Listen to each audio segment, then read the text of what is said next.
Good people, are you ready? You are? Thank you very much. We are here at the current hospital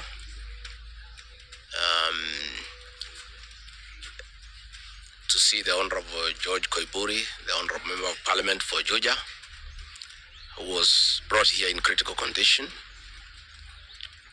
Last Friday, the Honorable George Koimburi had a function in his constituency in a place called Gachororo, and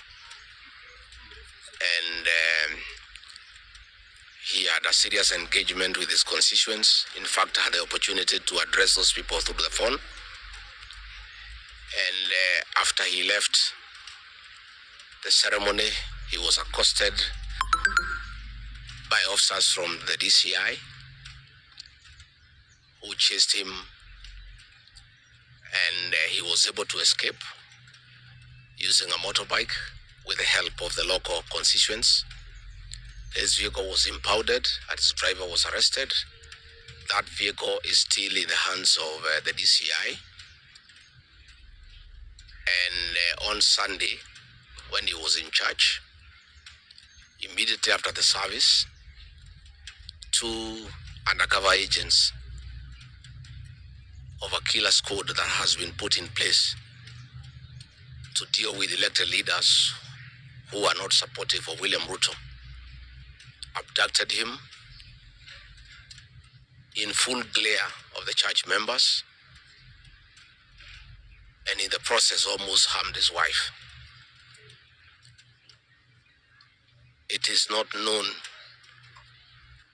where he was taken to, but after a serious search early this morning, he was found in a coffee plantation in Kepichoi, that is in the Githunguri constituency,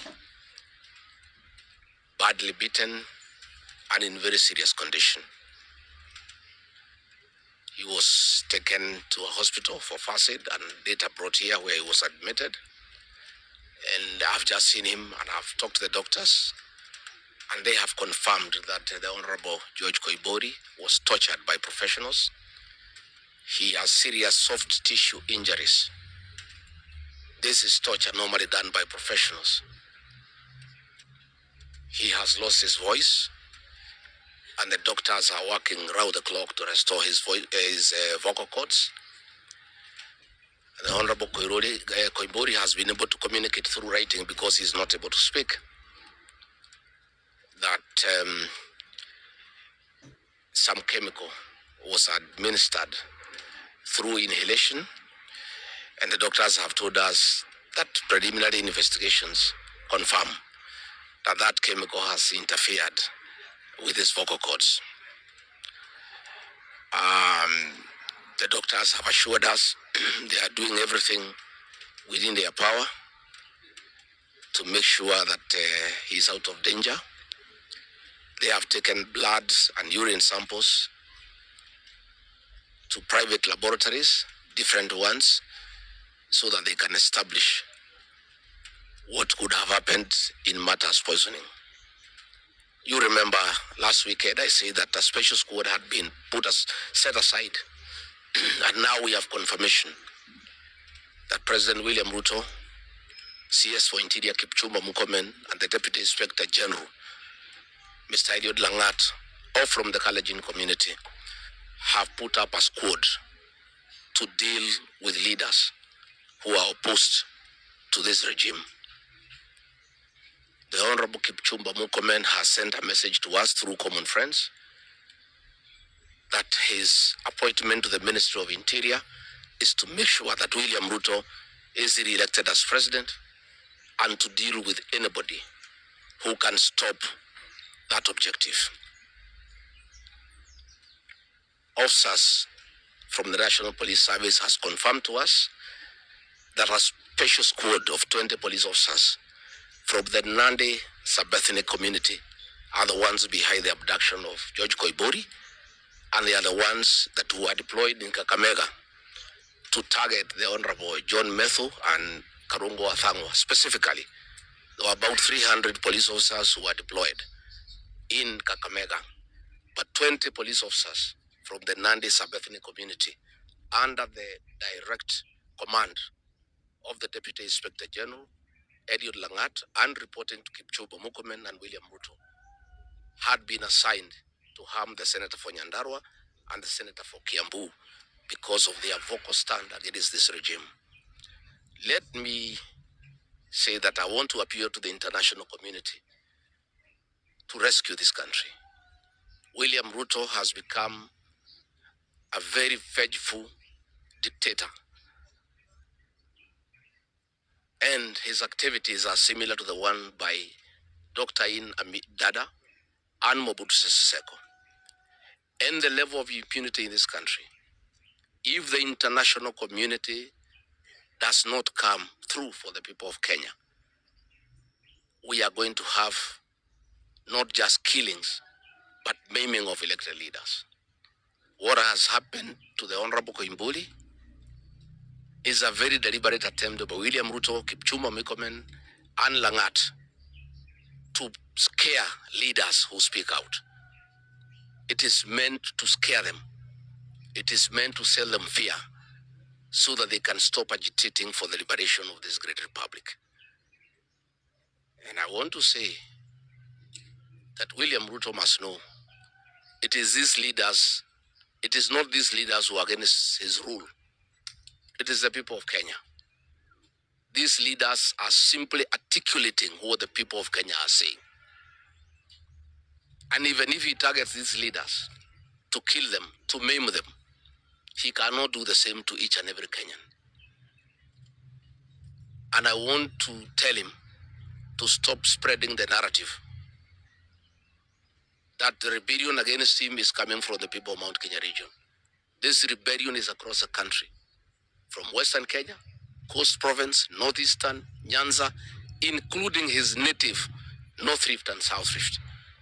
Members of the Kalenjin community are also up in arms because of the misuse of public resources, mismanagement of the economy, and the fact that there is no work going on in this country. So let me appeal to the international community to take a great interest in what is happening in Kenya.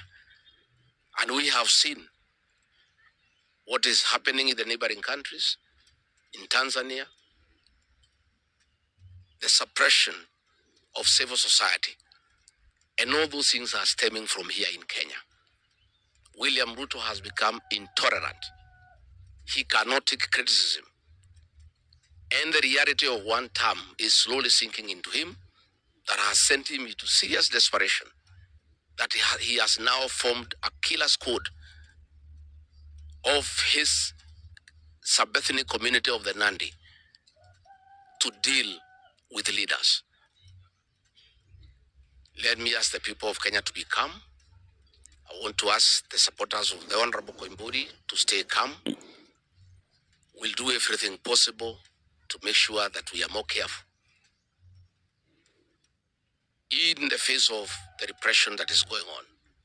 You are aware that members of parliament opposed to this regime, their bodyguards have been disarmed